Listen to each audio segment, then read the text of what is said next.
Bertolaklah ke tempat yang dalam dan tebarkan jala-jalamu.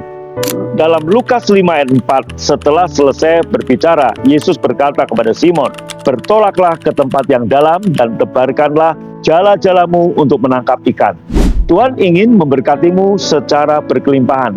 Untuk alasan itu ia berkata kepada Simon, bertolaklah ke tempat yang dalam dan tebarkan jala-jalamu untuk menangkap ikan. Tempat yang dalam adalah tempat di mana Anda akan menemukan sangat banyak ikan. Anda tidak akan menemukan mereka dekat pantai di tempat yang dangkal.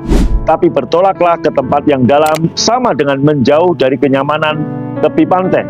Sahabatku, Tuhan ingin Anda menjauh dari zona kenyamanan Anda dan melangkah keluar dalam iman untuk melakukan apa yang telah Ia taruh dalam hati Anda. Ini mungkin sesuatu yang sederhana tetapi yang belum pernah Anda lakukan sebelumnya, hanya impikan. Seperti menghadiri suatu kelompok kepedulian atau kelompok sel. Tuhan Yesus berkata, bertolaklah ke tempat yang dalam. Juga berkata, tebarkanlah jala-jalamu untuk menangkap ikan. Dalam bahasa Inggris bentuknya adalah jamak, jadi jala-jala. Dalam bahasa Indonesia cuma jala. Saudaraku, Tuhan ingin memberikan kepada Anda lebih dari yang Anda butuhkan. Impian Yesus untuk Anda lebih besar dari apapun yang dapat Anda bayangkan. Bermimpilah besar dan Tuhan akan melakukan lebih besar dari impianmu. Karena Ia bersukacita dalam melakukan jauh lebih banyak, jauh lebih besar dari apa yang Anda pikirkan dan doakan. Seorang jemaat gereja lain yang pernah bekerja pada orang lain memulai usahanya sendiri. Saat sedang berdoa dengannya, saya menerima sepatah kata dari Tuhan baginya untuk mandiri.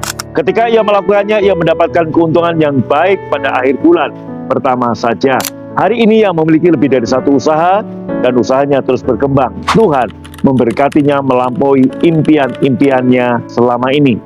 Saudaraku, Tuhan ingin memberkati Anda melampaui impian-impianmu yang paling besar. Ia melakukan untuk Simon yang kagum melihat banyaknya tangkapan ikan. Simon di luar ekspektasi Simon. Itu juga yang terjadi Bapak Ibu ya kepada saya.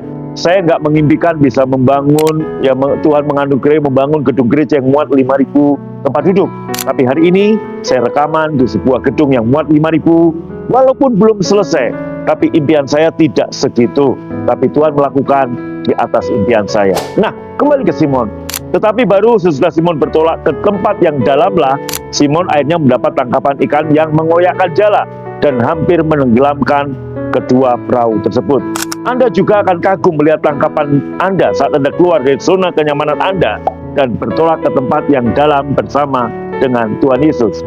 Menjauhlah dari zona kenyamananmu dan melangkahlah dalam iman untuk melakukan apa yang Tuhan telah taruh di dalam hatimu.